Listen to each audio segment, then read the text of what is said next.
CNN.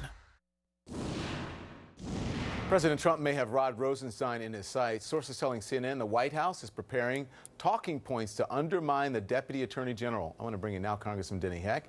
He's a Democrat from Washington and member of the House Intelligence Committee.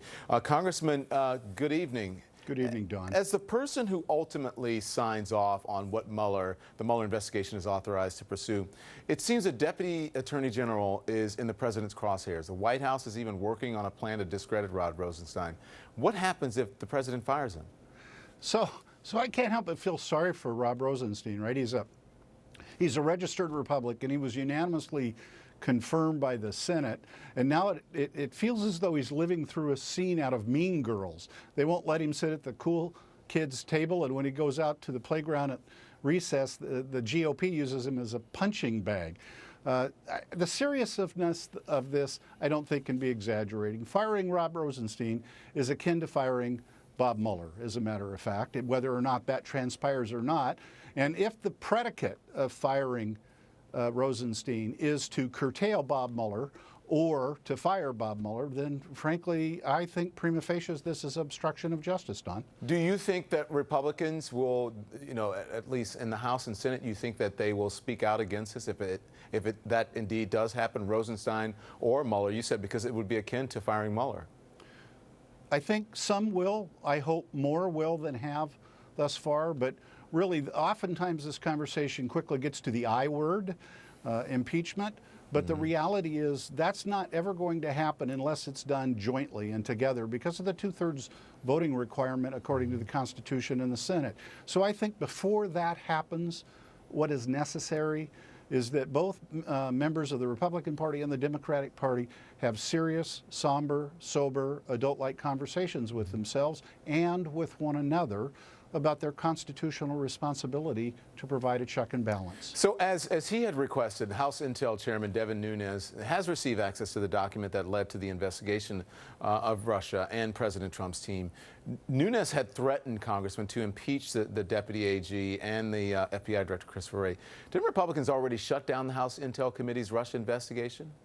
They did. They voted to shut it down with the issuance of their report, which is now going through declassification process. So why do they need this document then? Well, Don, let's go back to March 21st of last year, where Devin Nunes, the day after that March 20th hearing that was such a disaster for them, went down to the White House to collaborate on how it is they could shut it down. That's been going on for over a year, although I must say that Chairman Nunes seems to have calmed down a little bit since the FBI provided them with those reports, which I will view, by the way, within the next 48 hours. Why didn't they request this report when the investigation was happening? You'd have to ask them. I really have no idea. Yeah.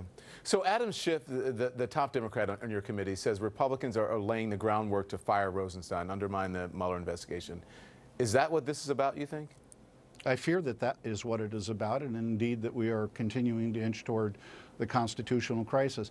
Don, it gives me absolutely no joy, no psychic gratification whatsoever to say this. I think Donald Trump is manifestly unfit to be president of the United States.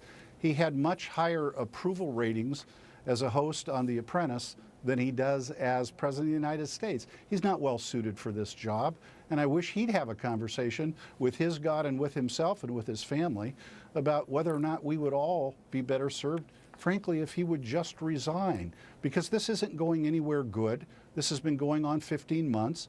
The truth of the matter is, with the raid on the Cohen offices, the fact of the matter is that this is going to accumulate, and it's rapidly becoming a question of not whether or not a crime was committed, but how many crimes were committed. So are you calling on the president to resign? I think he should consider that for the best interest of the country. Do you think that that is a real possibility, though, Congressman? No, not at all, Don. Yeah. So listen, I wanted to get to you because I want to talk about this Comey book quickly in the time that we have left, because he addresses the decision to reopen the Clinton email investigation 11 days before the election. He says in his book, "It is entirely possible that because I was making decisions in an environment where Hillary Clinton was sure to be the next president, my concern about making her an illegitimate president by concealing the restarted investigation bore greater weight than it would have if the election appeared closer or if Donald Trump were ahead in the polls, but I don't know." Do you think he's making excuses for all the criticism he received for that decision?